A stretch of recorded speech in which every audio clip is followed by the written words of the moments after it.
రాధా మనోహర్ దాస్ హిందుత్వవాది, మతవాది, లేకపోతే మానవతావాది. ధర్మరక్షణ కోసం అని చెప్పి మానవతావాది. మన మానవతావాది. Priority humanity. రాధా మనోహర్ దాస్ ఎవరు, ఎక్కడ పుట్టారు, ఏంటి మీ చరిత్ర అంటే ఏం చెప్తారు? నేను మామూలు వాడిని. దాంట్లో మీ గురించి చెప్పాలంటే ఏం చెప్తారు గురుగారు? చాలా ఇంటర్వ్యూలో నేను కూడా ఎక్కడ తెలుసుకోలేకపోయాను మీ గురించి. ఈ పెద్ద విషయం ఉంది. మా అమ్మ ఇప్పుడు ఆవిడ కూడా అడిగారు. కొందరు ఈస్ట్ గోదావరి అంటారు, కొందరేమో అదేదో పల్నాడులో అంటారు, ఇంకొందరేమో భీమవరం అంటారు. ఇందాక మీ వీడియోలో వింటుంటే అరే నువ్వు భీమవరమే కదా అంటున్నా. మీ ఇక్కడ గమనించవలసిన విషయం ఏంటంటే, మన యొక్క పుట్టడం అనేది మన చేతిలో లేని పని, చావడం కూడా మన చేతిలో లేని పని, కానీ సార్థకం చేసుకోవడం మన చేతిలో పని కదా. మీకు ఉదాహరణ ఇస్తాను. ఉదాహరణ ఏమిటంటే, నేను మా అమ్మ వాళ్ళకి మూడో సంతానాన్ని. ఓకే, నేను 17 ఏళ్ల వయసులో ఆర్ఎస్ఎస్లో, అంటే 14 ఏళ్ల వయసుకి ఒక ఆర్ఎస్ఎస్ ప్రచారకు ప్రభావం ఉండడం, అలా నేను 17 ఏళ్ల వయసులో ఇంట్లోంచి వెళ్ళిపోయాను. ఆ టైంలోనే ఈ అయోధ్య రామ జన్మభూమి ఉద్యమం కరసేవకు వెళ్ళాను. మా అదృష్టం ఆ బానిస కట్టడం కూలిపోవడం అది చూసాం. ఈ చేతులతో అక్కడ తాత్కాలిక రామ మందిరాన్ని ఇటుకలు పేర్చాం. తర్వాత కాలంలో 97లో శ్రీల ప్రభుపాదుల వారి పుస్తకాలు ఇస్కాన్ బుక్స్లో ఒక ముఖ్యమైన పుస్తకం ఆత్మ సాక్షాత్కార శాస్త్రం. ఆ పుస్తకాన్ని చదవడం, ఆ చదివిన తర్వాత మనస్సు ఇది కాదు, మనం ఇంకా ఈ ప్రపంచంలో ఏదో ఉందనుకుంటున్నాం కాదు, ఆధ్యాత్మికంగా మనం ఎదగాలి. ఆ తర్వాత ఇస్కాన్లో జాయిన్ అయిపోయాం 2000. ఎక్కడ పుట్టారు స్వామి? మీ ఊరు ఎక్కడ? తిరుపతి. సో అలా 97లో జాయిన్ అయిన నేను 2004 వరకు అక్కడే ఉన్నాను. సో ఇస్కాన్ సర్వీస్, అక్కడ గుళ్ళో ఏ సేవ ఉంటే ఆ సేవ చేసేవాళ్ళం. అయితే మాకు భగవంతుడు ఒక్కొక్కరికి ఒక ఎబిలిటీ ఉంటుంది కదా. సో వాక్ శక్తి ఉండడం వల్ల ఈ బుక్స్ స్టాల్స్ ఉండేవి. అవి తిరుమలలో, గోవిందస్వామి టెంపుల్లో, పద్మావతి టెంపుల్లో, ఇలా ఒక్కో టెంపుల్లో నేను ఒక్కో చోట ఎప్పుడు ఎక్కడ పెద్దవాళ్ళు గురువుగారు చెప్పిన చోట అక్కడ సేవ చేసేవాళ్ళు. ఆ తర్వాత కాలంలో నా భావాల వలన వాళ్ళకి ఇబ్బంది కలగకూడదు కదా. సో అందువల్ల నేను నా తీర్థయాత్ర నేను చేస్తూ, నా వాక్కుకి అడ్డం లేకుండా నా ప్రయాణం నేను చేస్తాను. ఇప్పుడు నేను కొందరివాణ్ణి కాదు, అందరివాణ్ణి. నేను ఒక సంస్థకో ఒక ఊరికో సంబంధించిన వాడిని కాదు, నేను అందరివాణ్ణి. ఇప్పుడు నా దగ్గరికి మొన్న ఒక ముస్లిం వచ్చి, సార్ నేను యూనివర్సిటీ టాపర్ని, నేను చెప్తే మీరు వింటున్నారు, కానీ మా వాళ్ళు నా మాట వినరు, క్వశ్చన్ చేస్తే నువ్వు చెప్పే అంతవాడిగా నువ్వు అంటారు. ఈ వినడం అనే లక్షణం, ప్రశ్నించడం, ఇది చాలా అవసరం కదండి అన్నాడు. నేను చెప్పలేను సార్, అందుకని కొన్ని ఫోటోలు అవి పంపించారు. అవి ఏమిటంటే, ఆ మక్కా లోపల ఒక బ్లాక్ ఉంటుంది కదా, ఆ లోపల 3 పొడుగైన కర్రలు ఉంటాయి. అవి బ్రహ్మ విష్ణు శివుడికి ప్రతీకగా ఆయన చెప్పింది. ఓకే, వీళ్ళందరూ వెళ్ళి మొక్కుతారు కదా, దాన్ని మొక్కుతారు. అలాగే వాళ్ళంతా గుండు కొట్టుకుంటారు, వాళ్ళంతా తెల్లబట్టలు వేస్తారు, దాని చుట్టూ ప్రదక్షిణ చేస్తారు. విరుద్ధం కదా వాళ్ళకి. ఇవన్నీ ఎక్కడవి? ఇవన్నీ పాప అతను అడిగితే అతనికి ఎవరు చెప్పట్లే. నన్ను అడిగాడు, ఎనాలిసిస్ చేశానండి ఇవన్నీ అని చెప్పి.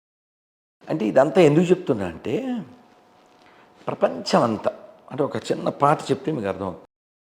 ఆదిశంకరు నిశంకారావం అగస్త్యమౌని ధర్మ ప్రచారం, సమర్థరాముడు పరమహంసలకు జన్మనిచ్చిన పుణ్యభూమిది, ప్రపంచ సభలో గర్జన చేసిన భారతవాణి నాదనవోయ్, ఆ వివేకవాణి నాదనవోయ్, మనదేనోయ్ భారతదేశం, భారతదేశం మనదేనో.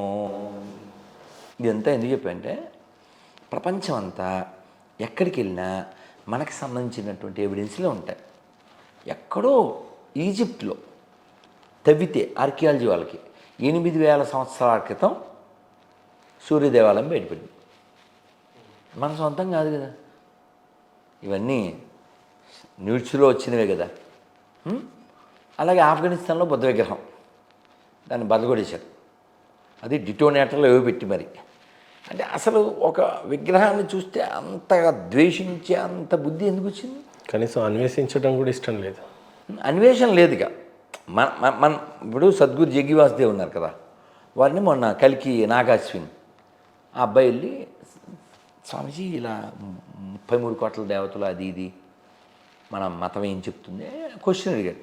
అని చెప్పారు, this is not our land, is not religious land, our land is seekers land. అన్వేషకుల భూమి ఇది. ఒక పద్యం చెప్తే మీకు అర్థం. యం వైదికా మంత్ర దృశపురాణ ఇంద్రం యమం మాత రిష్వానమాహు వేదాంతినో అనిర్వచనీయమేకం యం బ్రహ్మ శబ్దేన వినిర్దిశంతి. అంటే ఏమిటి? శైవాయమీశం శివ ఇత్యవోచన్ యం వైష్ణవా విష్ణురితి స్తువంతి బుద్ధస్తదార్హన్నితి బౌద్ధ జైన సత్శ్రీ అకాలేతి చ సిక్క సం. ఏమిటి అర్థం చెప్పాలిగా? యం బ్రహ్మ శబ్దేన వినిర్దిశంతి. నిన్ను శివుడు అని కొందరంటారు, విష్ణువు అని కొందరంటారు, శక్తి అని కొందరంటారు, బుద్ధ అని కొందరంటారు, అర్హన్ అని సిక్కులు అంటారు. ఎవరెన్ని విధములుగా పిలిచను అద్వితీయుడైన పరమాత్మ నీ ఒక్కడవే. ఇక్కడ ఎడారి మతాలకి మనకి ఎక్కడ క్లాష్ వస్తుందంటే, దేవుడు ఒక్కడే అని వాళ్ళు చెప్తున్నారు, మనం చెప్తున్నాం. కానీ ఆ దైవాన్ని చాలా పేర్లతో పిలవచ్చు అంటాం మనం. ఏమండి, ఇప్పుడు మీకు వంకాయ కూర ఇష్టమేనా? వాడికి ఇష్టం లేదు. ఇప్పుడు మెరట్టుని తినాల్సిందే నా శాసనం, లేకపోతే నీతో ఎత్తాను ఆసనం అంటే ఎలా సార్ అది? నీకు ఇష్టమైనంత మాత్రం నాడు వంకాయ కూర ఎందుకు తినాలి సార్ అన్యాయంగాను? అలా దైవం చాలా పేర్లతో పిలవచ్చు. మనం భగవంతుణ్ణి నిద్రపుచ్చుతాం, నిద్రలేపుతాం. అంటే ఏంటి? We are seeing as a father, as a son. జో అచ్యుతానంద జో జో ముకుంద లాలి పరమానంద రామ గోవింద జో జో. మహేంద్ర నిద్రపోతాడు గురుగారు. కాదు, ఇది పూర్తి చేస్తా. మొన్న కదిరి కృష్ణ అనే చదువుకున్నటువంటి అజ్ఞాని ఏమన్నాడు, వీళ్ళ దేవుడు లేదంటే లేస్తాడు, పడుకుంటాడు అంటే ఇక్కడ మనకి భావన ఉంది. త్యాగరాజ స్వామి వారికి ఆ భావన ఉంది, ఉదాత్తమైన భావన. ఆరగింపవే వెన్నపాలరగింపవే సారమైన గణ వెన్నపాలరగింపవే. మీరు చూడండి, వెన్నపాలు ఆరగింపవే. ఒక అరటిపండుతో కూడిన వెన్నతో కూడిన పాలు ఆరగింపవే. అంటే పండు ప్రకృతి, పాలు ప్రకృతి. అక్కడ పాలు లేవు, పాపాలు తప్ప. రక్తం రక్తం రక్తం రక్త మతాలు, రక్త పిశాచ మతాలు. ఇక్కడ పాలు, కృష్ణుడు పాలు. కొలని దోపరికి గొబ్బిల్లో యదుకుల స్వామికి నీ గొబ్బిల్లో కొండ గొడుగుగా గోగులగాచిన కొండొక శిశువుకు గొబ్బిల్లో. అమ్మ ఆవు ఆరోగ్యం, ఆవు మాతృత్వానికి ప్రతీక, ఆవు ఆరోగ్యానికి ప్రతీక, గొర్రె బుర్ర తక్కువ దానికి ప్రతీక. పోనీ ఆవు కృష్ణుడు వెనకాల ఉంటుంది, కృష్ణుడు భక్తులు ఎవరు ఆవును తినరు. వీళ్ళు తాను గొర్రె అని చెప్పుకున్నాడు వాళ్ళ గాడ్డు. నేను వచ్చింది గొర్రెలను ఎత్తగడానికి అని చెప్పుకున్నాడు. గొర్రె బలి అవ్వాలని చెప్పాడు, వేసారు, ఓకే. తనే గొర్రె అన్నాడు, గొర్రెల కోసం వచ్చాడన్నాడు, వీళ్ళు గొర్రెలు తినేస్తారు. సో మీ క్వశ్చన్ ఓకేనా? లాస్ట్. ఇస్కాన్ గురించి చాలా గొప్పగా వింటూ ఉంటాం. రాధా మనోహర్ దాస్ అనగానే మీ బట్టలు మీ అవహేళన చేసి మాట్లాడుతుంటారు, మీ అవతారం గురించి సో కాల్డ్ పీపుల్, మన వాళ్ళు కాదు. బట్ వాట్ ఈస్ ఇస్కాన్ అనే గొప్పతనం గురించి, దాని గురించి ఉన్న చరిత్ర గురించి కానీ చెప్పాలి అని అంటే మీరేం చెప్తారు? ప్రపంచంలో ఈ రోజున ఎంత సనాతన ధర్మం వ్యాప్తి చెందిందంటే అది ఇస్కాన్.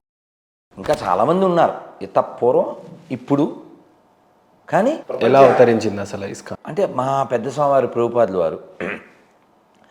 వారు కలకత్తాలో పుట్టారు 1896.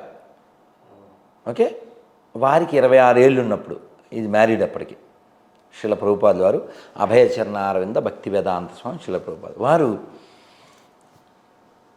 ఆయనకు ఒక ఫార్మాస్యూటికల్ కంపెనీ ఉండేది. ఎవరో ఫ్రెండ్ వచ్చి అవన్నీ వారే చెప్పారు, ఆత్మ సాక్షాత్కార శాస్త్రం పుస్తకంలో. వారే ఒక స్వామీజీ వచ్చారు, రా అని పిలిచారట. ఈ రోజుల్లో నేను నమ్మను అన్నారట. నువ్వు ఒకసారి రా, ఇప్పుడు నచ్చకపోతే మానేది కానీ అన్నట.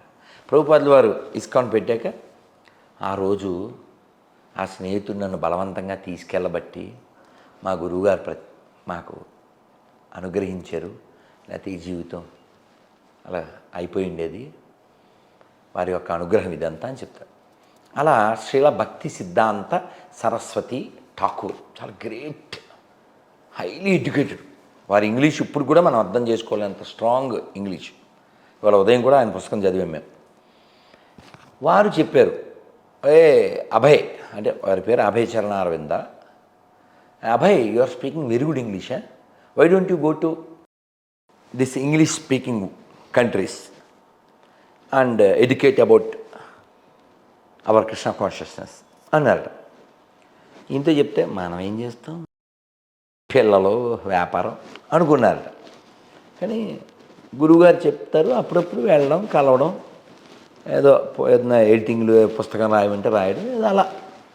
ఆయనకి అసలు మనం ఏం చేస్తాం కుటుంబం అనుకున్నాను నేను. అలాగే జీవితం అయిపోయింది, 56 ఏళ్ళు ఎంతో వచ్చింది. అయితే ఎప్పుడైనా భాగవతంలో ఏం చెప్పారంటే, కృష్ణ భగవాన్ చెప్తాడు, నాకు ఎవరైనా ఇష్టమైతే వారి సంపదలన్నీ లాక్కుంటాను అన్నాడు. రివర్స్ కదా కదా కదా మనం అనుకుంటాం అన్నీ ఇస్తే దేవుడని, లాక్కోవడం కూడా దేవుడే. అదే చెప్తాడు స్వామి భగవద్గీతలో చెప్తాడు, ఏమంటే సర్వముత్తు హరశ్చాహం అంటాడు, నేను ముత్తు రూపంలో వస్తా, అన్నీ తీసుకుంటానంటాడు. సరే, మనం లాజికల్ నాన్న. ఇప్పుడు ఇందాక వేరే ఇంటర్వ్యూలో ఏదో అడిగితే చెప్పాను, ఈ టచ్ గడ్డ పగిలిపోను, కలవరాయలు, అగరబత్తులు, కచ్చీఫ్లు, ఇదంతా ఏంటి చీటింగ్ ప్రాసెస్ కదా. ఇస్కాన్లో ఇప్పుడు అది వద్దు.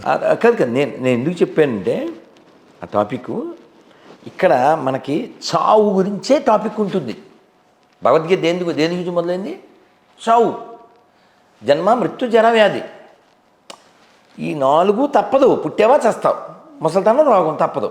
కాబట్టి రోగంతో బిజినెస్ చేయొద్దు. రోగాలు తగ్గిపోతాయి నువ్వు కృష్ణుడు ప్రార్థన చేస్తే, కృష్ణుడు మంత్రం జపం ఇవి చెప్పం మనం.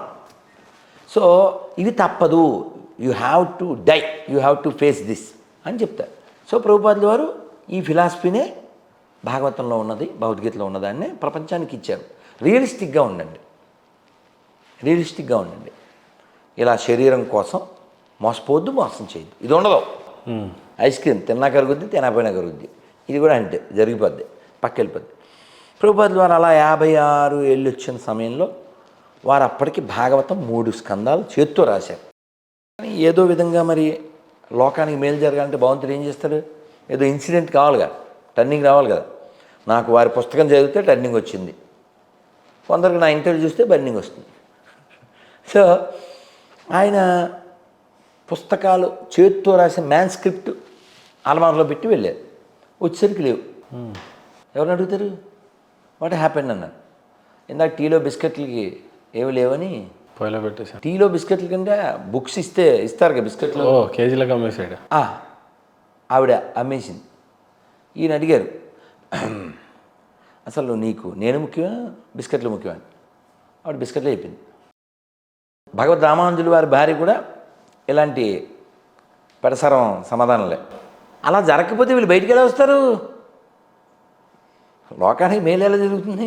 ఏదో ఒక యూటర్న్ కావాలి. టర్న్ ఆవిడ. సో ఆవిడ అలా అంది. ఓకే, భగవంతుడు ఇంక ఇల్లు వదిలేరా అని చెప్పడానికి నాకు ఇది ఇచ్చాడు అని వారు బృందావనం వెళ్ళి అక్కడ కూర్చుని భాగవతం రాయడం ప్రారంభించారు, మధుకరి చేస్తూ.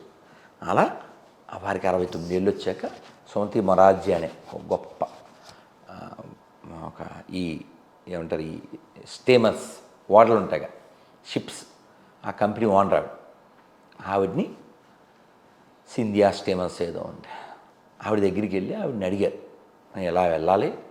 మా గురువుగారు ఎప్పుడో 40 ఏళ్ల క్రితం నాకు ఒక మాట చెప్పారు అన్నారు. ఇస్కాన్ సక్సెస్ అయిన తర్వాత ఆవిడ దగ్గరికి ఇంటర్వ్యూకి వచ్చారు. I told Swamiji you are too old, why are going there, this cold country, you are going there to die అని నేను చెప్పాను. But still no, I have to obey my guru's order అన్నారు. Okay, I give permission. అలా 40 రోజులు ఆయన జలదూత అనే వాడిలో America వెళ్ళారు. అలా వెళ్ళి మధ్యలో 2 సార్లు హార్ట్ అటాక్ వస్తే కృష్ణుడికే మొక్కి అక్కడ దిగి ఒక కవిత రాశారు బెంగాల్లో. దాన్ని ఇంగ్లీష్లో కొట్టండి, మార్కినే భాగవత ధర్మ. ఏం అర్థం కాదు కానీ చాలా గొప్ప భావన ఉంటుంది అందులో. మీనింగ్ చదవాలి, బెంగాలీ మనకు అర్థం కాకపోయినా చాలా అద్భుతమైన మీనింగు. అందులో ఒక line, O lord all the way you brought me here, I don't know what to do, but if you make me to speak I will speak, so that my words will penetrate their hearts. ఆయన మీద ఆధారపడి చెప్పారు. అక్కడ car షెడ్యూల్లో పార్కుల్లో అలా అలా ఉండి నెమ్మదిగా భజన చేస్తే ఆ పిల్లలు వచ్చారు. ఆ పిల్లల ద్వారా ఒక స్లమ్ ఏరియాకి వెళ్ళారు. 26 పార్క్ ఎవెన్యూ ఏదో ఉంది. అలా ఒక రూము అలా అలా అలా అలా 108 దేవస్థానాలు వారు ఉన్నప్పుడే కట్టేశారు 10 ఏళ్లలో.